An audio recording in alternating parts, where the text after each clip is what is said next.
So, first of all, could you give us a description and an overview of Datera as a company and also the technology? Sure, Chris. Thanks a lot for being here and taking the time. Yeah, Datera, it's a pretty young company. We were founded in 2013 by some guys who had a long history in IT business, and I will mention some names later on. The first product on the market was about 2016.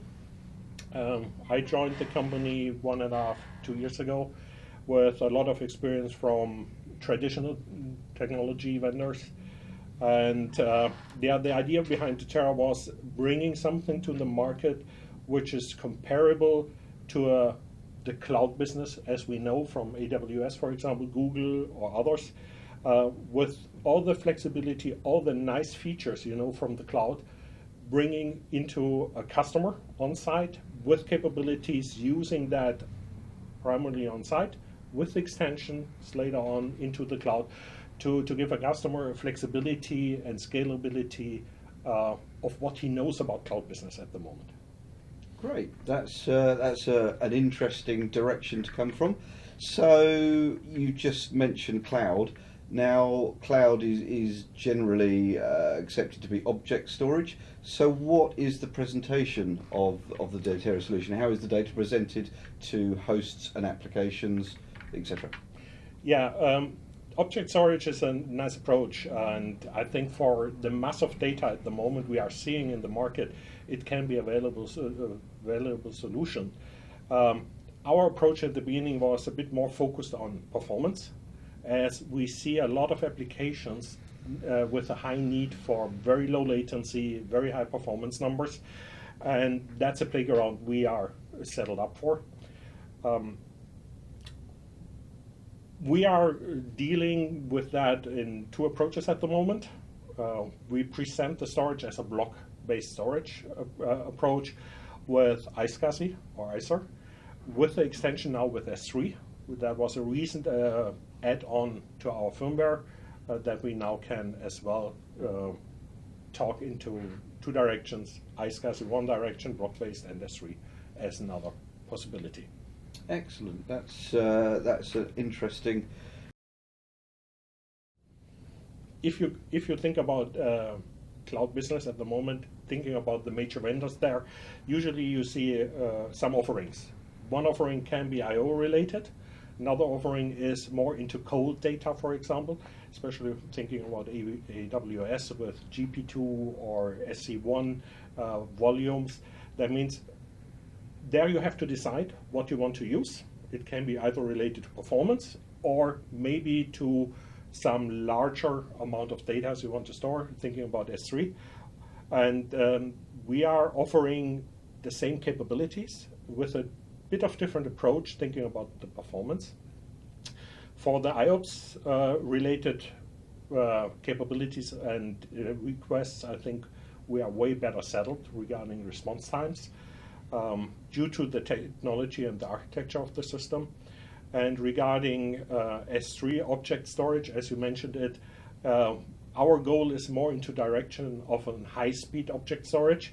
And that's something we see more and more in the market, that there are requests from customers thinking about compute with object storage next to each other with a high performance demand. Excellent. That's good stuff. Good stuff. So the performance we've touched on, how is that achieved in a hardware level? And in a moment we'll go into scale up and scale out and that level of performance. So for hardware-based, what technology do you use within the storage, and what is the hardware platform? Okay, many questions in one. It looks like one thing, it's a scale-out solution, software-defined. We are not really depending on the hardware layer underneath. We need an x86 system, and mostly that's it. It's commodity-based hardware we are using, nothing special at the moment. We achieve our performance out through the architecture. Some very beneficial points are the way you can set up a system. thinking about the needs of a customer or of the application regarding performance, regarding capacity, or regarding availability. We designed the system that way that some of my colleagues designed the whole I/O stack by themselves. That means we wrote the whole I/O stack for our Linux kernel. We wrote that, and that gives us latencies within our software stack of about 40 microseconds, which is really one of the fastest systems in the market. And everything on top is then related to the media, which can be a spinning device, for example. Then we have to add a couple of milliseconds. Or it can be NVMe flash, it can be SATA flash, or it can be even persistent memory, which we already showed a year ago on the Flash Memory Summit, for example, in US, that we can support that. And on top of that, we have then the latency based on the protocol, which on iSCSI or ICER or NVMe OF maybe later on might be adding a bit of to our latency as well. Great. So, we talked about performance and scale up and scale out. So, how is a Datera system built? Where do we start? So, Okay. I've got a requirement for storage. I've come to you guys because you tick all the boxes. And what do? How do we get it on site? How do we stack it up, rack it up, and basically present it to the hosts? Okay. Back to the basics, I would say. Yeah. Starting bottom line. Yes, as I said, it's commodity hardware. If you talk to me regarding a project, usually my first questions is about the performance requirements the customer has, what kind of applications they want to use, in which direction they are thinking about moving in the near future. The good approach with Datera is that you don't have to think about a 5-year term. What do I need within 3 to 5 years? That's a question we want to avoid, because in nowadays no one can tell you what I would need as a customer in 5 years. It's unpredictable. That means we go that approach that you can start small with what you need now and easily exchange later on to more demanding workloads, to more capacity requirements, or whatever you need in the future. That means we start with a 3-node cluster. Minimum, I always prefer a 4-node cluster, and that's a question about availability, of course. And after you set up the cluster with the typical network settings we have to have, you create the cluster from one node, and then you join the other nodes to the running cluster. The join process is about a 90-second process, then it's done. We distribute the software as an ISO image. That means you install the ISO image on a node. We take over the node, as I told you already regarding, for example, the software stack has to be fast. We adopted a lot of kernel processes and modules to have that very high performance system.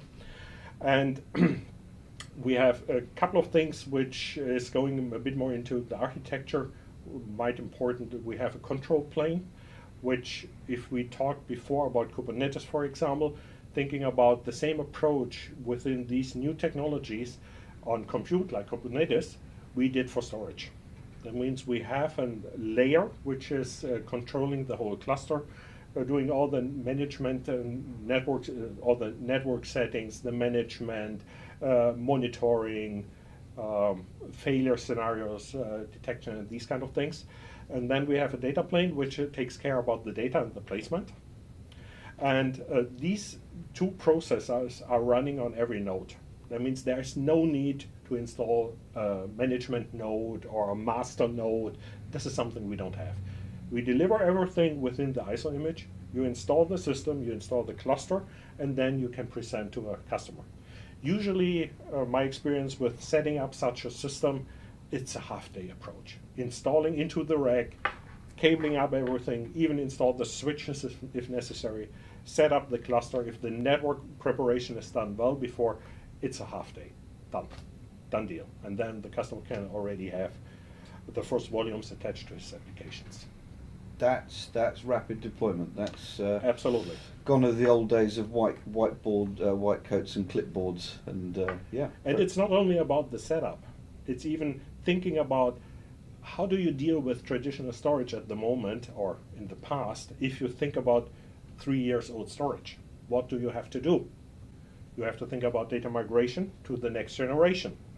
And that our approach helps here as well. It's not only very fast in deploying, even you can then do a rolling upgrade on the technology underneath, on the hardware level, in that way that you include new nodes with a newer technology, for example, other vendors, whatever else, and then you can take out the old nodes from time to time, and the system is taking care about the migration to the new nodes.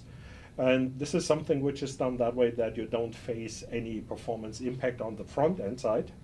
And the migration can take some time maybe, but it's sustainable performance during that time, and it's invisible, seamless for the customer. That's great. That's a great approach, and gives you the ability to scale out and grow the system in terms of capacity. How is performance? You've talked about performance as you scale out. How can you scale performance as well? So, yeah, very good point. Usually, that's the beauty of a scale-out system, of a real nice, well-designed scale-out system in my eyes. If you think about traditional storage systems, you have maybe 2 controllers, maybe 3 as a head, and then you scale capacity-wise, usually adding JBODs. This is for the capacity approach, of course, a good approach, but thinking about performance, thinking about failure scenarios, it's something questionable. As a true scale-out system, we add nodes, and the node can be either related to capacity, which gives you the scalability and capacity. It can be related to performance, like Optane, to scale in that direction. But even if you think about a hybrid flash node, for example, spinning devices, adding nodes adds additional performance, because every node delivers some performance.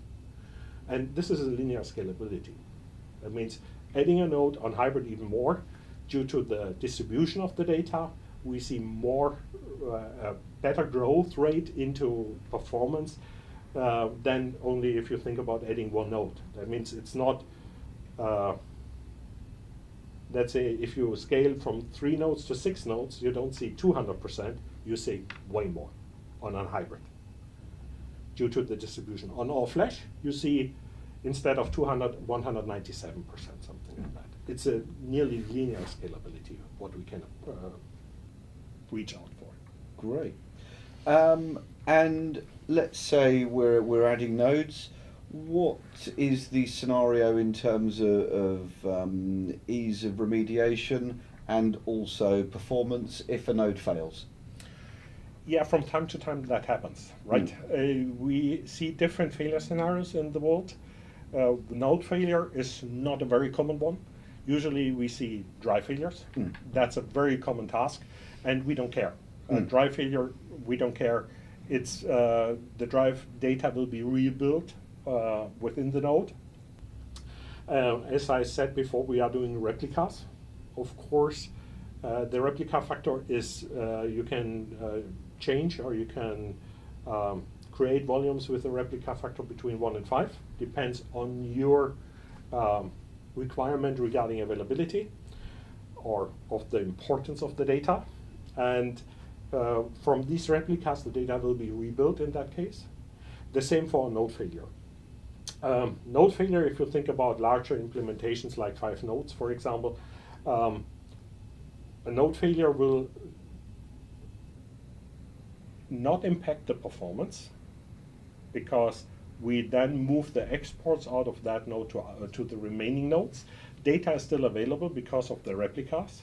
That means you can exchange the node whenever you have time, and then the system will regenerate or repopulate the node with the missing data. So we have a cluster. Obviously that requires connectivity. Right. Do you want to give a bit of background about the level of performance, the requirements that you have, because quite often that's going to be provided by the customer, 10 gig, 40 gig, 100 gig. It's all Ethernet based because it's iSCSI. But can we have a little chat around the networking model for the cluster? Yeah, we can. My favorite answer to that one is it depends. Depends on performance, as you said, for example. It depends on the requirements the customer has, and it depends on the future the customer want to go into time goes by. As you said, Ethernet based, we support from 10 to 100, everything in between. Usually, we see a lot of 10 gig front-end host connections to the customer side. And in the backend, usually we provide a 4 times over-provisioned setup, because you have to think about rebalancing activities, for example, as we are constantly monitoring the performance on the nodes in regards to latency, usage, and so on. It can happen that we have to rebalance data between nodes and move exports between nodes. And this should be done without any influence on the host side network. Therefore, we usually see a 10 gig front end and a 40 gig internal network, for example, or 100 gig internal network and 25 gig front end network. Everything which is placed at the customer side will work. We see now a bit of a movement into a new kind of approach into layer 3 environments. This 10, 40, 25, 100 gig, for example, we see very often in layer 2 based on VLANs. The layer 3 routing network in that case is a new capability and a unique point for us, as we can participate in the layer 3 environment. We can talk BGP and we can participate in the routing. That makes the setup very convenient for customers usually. If you think about Kubernetes, large deployments or larger deployments, or deployments which will scale. That means you can have, for example, compute in a rack and one storage node, and then you scale the storage nodes across racks. You have a leaf, spine leaf. Leaf and spine, yeah. Set up, and you have always one hop to go, which is limits the latency between for the IOPS. And in case of a node failure, it doesn't matter, because of the setup in the L3 environment, you know exactly where's the next node with the same data.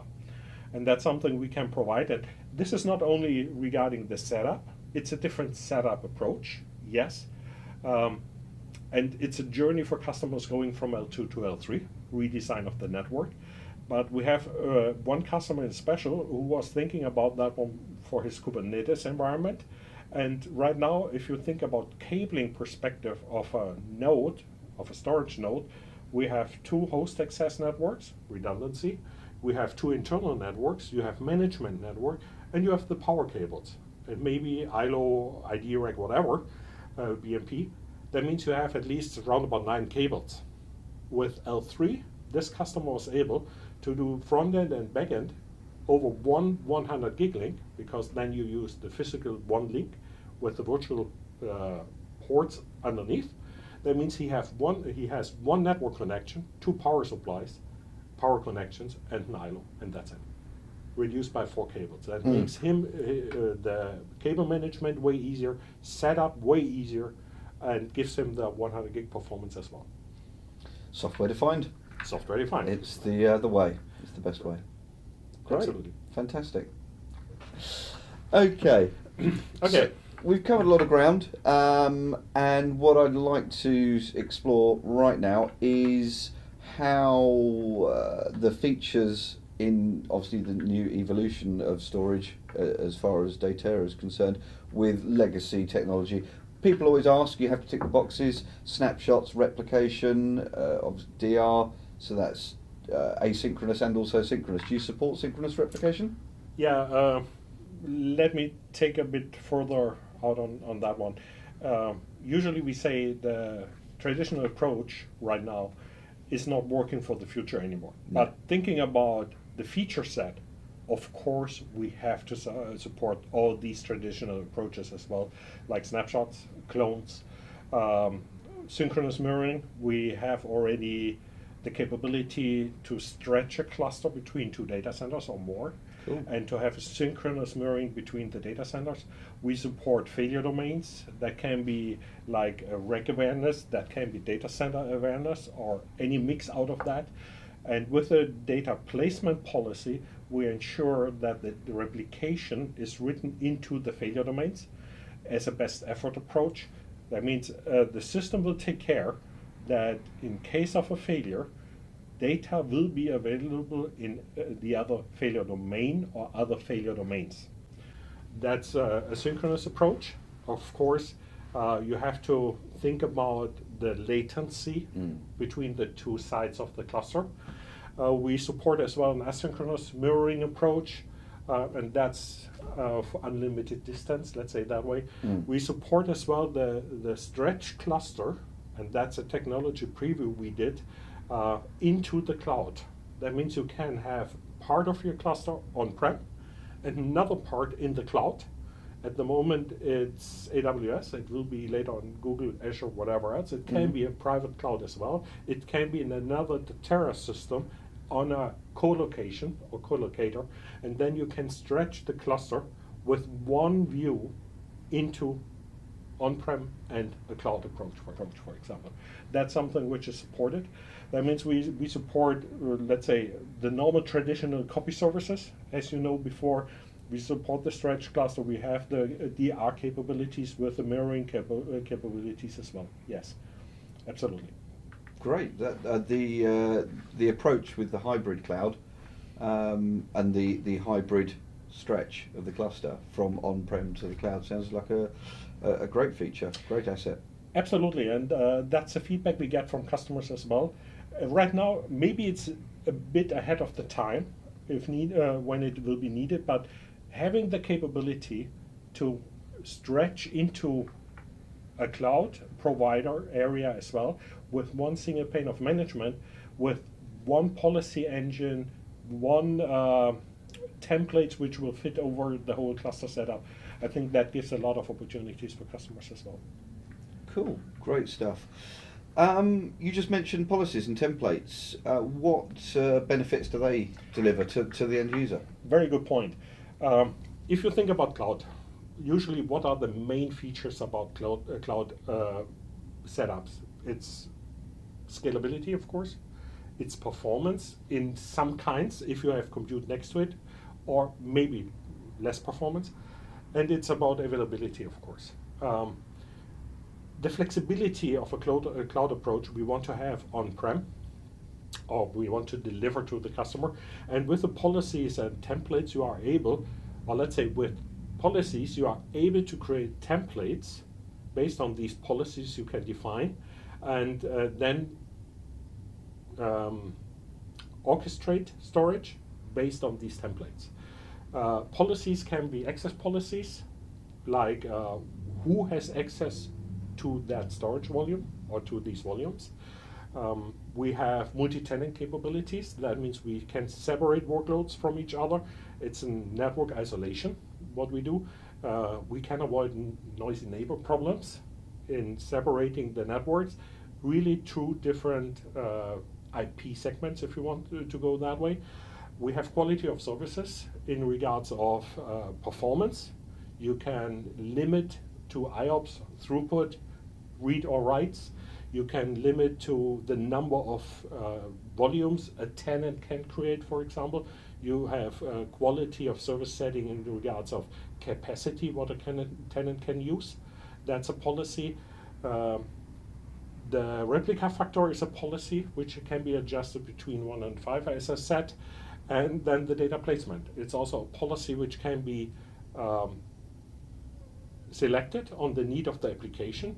And even if the application later on or the data will getting older and not so important anymore, you can change the data placement online seamless for the application from a high performance placement maybe to a cost sensitive placement on a spinning device, or even then stretching into the cloud and having maybe as a cold storage in the cloud, maybe the data setup, which is still accessible. And through a policy change again, you can re-import it into warm data, let's say that way. And this totally transparent for the application. application while you have access. Brilliant. That sounds like it'd be very useful for backups, and also you talked about applications. So I suppose the contemporary elements, being Docker and Kubernetes and the modern way of doing things.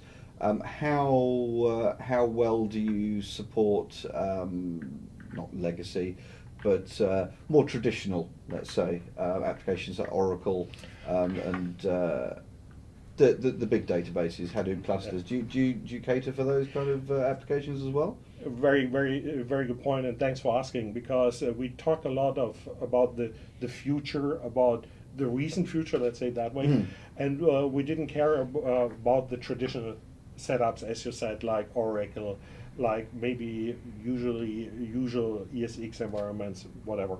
Yes, of course. We see a lot of customers starting with one project and then adding more and more applications to the system when they see how it works and that they can fulfill their service levels to their internal customers, for example. And the system is designed to deliver the best for traditional workloads, like an Oracle. We have customers running whole Oracle farms on that system, up to a mix into the new approach like Kubernetes, Docker, ESX, whatever. Excellent. So how would a customer have visibility? Obviously, we've talked about orchestration through API. You've got a web interface for provisioning storage, for point and click ease of use. What about metrics, dashboards? People like to see, their speed dials, their rev counters. What facilities do you have in place to keep those guys happy? Yeah, usually yes. That's also a very important point for many customers. They know they have a storage in place which can fulfill their needs, but they have to prove it either to their customers or to the management. Yeah. Exactly the point. And we provide cloud service. It's running into our own cloud based on call home data. It's called Insights. And with this tool, you have a very deep view into the storage system. This is not only related to provisioning, what is provisioned out of which media, for example. You see applications which are provisioning storage. If we are embedded into these applications, like Kubernetes, for example, then you see exactly which application is using which capacity. It's sometimes very good for internal invoicing, something like that, down to latencies, down to temperature. On the drive side, for example, and we had that example on a customer side that we told a customer that they had an issue with temperature in their data center. They had a setup of multiple nodes in a Datera cluster spread across the data center. And on one place in the data center, we saw higher temperatures, and we could tell them they have an issue with air conditioning, which was the case, by the way. Oh. And that comes out of that Insights platform. We collect performance data and configuration data, health status as well, on a 2-hour base, and that's the whole collection. On a 5-minute base, subsets of that, and that can be then visually seen on our Insights platform, which is for free for a customer or for a partner, and they can use it as well to show and to demonstrate to their customers that they fulfill service levels. Great, good stuff. That's so you've got cloud analytics, right? And that allows the. So you've also got multi-tenancy. So I guess you could have an MSP type customer, and they can see the overall performance of the Datera cluster, and that can be broken down into subsets so a customer can see their particular volumes? Absolutely. That's a goal. That means usually at the moment we see a lot of these kind of customers, as you said, that we have a provider hosting several applications for several customers, and they can have a breakdown on the customer side to see as well what is consumed, what do they need regarding IOPS or latency to get the best setup for the customer then. Absolutely. Brilliant, brilliant stuff. Yeah, so with the insights, and you've got the underlying API, is that data exportable or feedable, if that's a word, feedable into applications such as Splunk or ITSM? I guess the other way around, while we're on the subject of APIs, is ServiceNow, for example. A lot of people use that. You can use ServiceNow to provision via the API, provision storage for customers or for departments or for applications. So there's two questions there, sorry. Yeah, I know, no, therefore I want to answer in two directions, I guess. I think it's pretty easy to use our API to integrate into other tools. All the data I'm talking about, which is part of the call home set of data, you can get as well through APIs. And you can use, of course, that data set on-prem to have it included into your own monitoring system, for example. In addition, we are working on a solution right now which allows to have all the call home data, what we get at the moment, redirected to somewhere on a customer side, and that they can use that as a data source for Splunk, for example, or for whatever they have as an analytics tool. That's a bit in the future, but that's a request we see frequently from customers in two directions. Either they don't want to use call home data, the call home enabled, due to dark side requirements, legal requirements, or they want to use it as well to get the most benefits out of that data within their own location. Excellent, great stuff. We've got a few minutes left. Looking at the failures, going back to that, because that's always a concern. So if a customer's has a rack failure, how is the recovery managed, either through automation or manual intervention? Yeah, manual intervention we want to avoid. Of course. No one wants to get into the data center at Saturday night, 8 p.m. Therefore, usually failure, if you think about failure and you have the right setup, like with failure domain setup, stretch setup, then the system within the node failure will take care or will ensure that you still have access to your data. Usually we provide access to data through so-called exports, iSCSI exports in that case, and if a node fails, we move the exports transparent to another node. That means there's no interaction from the application or host side to do, because we keep the IQN, we keep the IP address, it's a transparent move of the export, and you still have access to your data. And with the failure domain setup, we are aware of recs, for example, rec awareness or data center awareness, and we ensure that the data is replicated the right way to ensure the highest availability to the customer. Sounds like that's really covered, like most things, as we'll go back to the cloud analogy, through abstraction. So the hosts and the applications are completely unaware, they have their data, and you take care of all the clever stuff under the hood. Right. Excellent. That's a very good summary. Thanks for that. No worries. It sounds like a great solution, and obviously I've already had my hands on it, and it looks to be a very promising solution. Look forward to seeing more of it in EMEA. Thank you. Me too.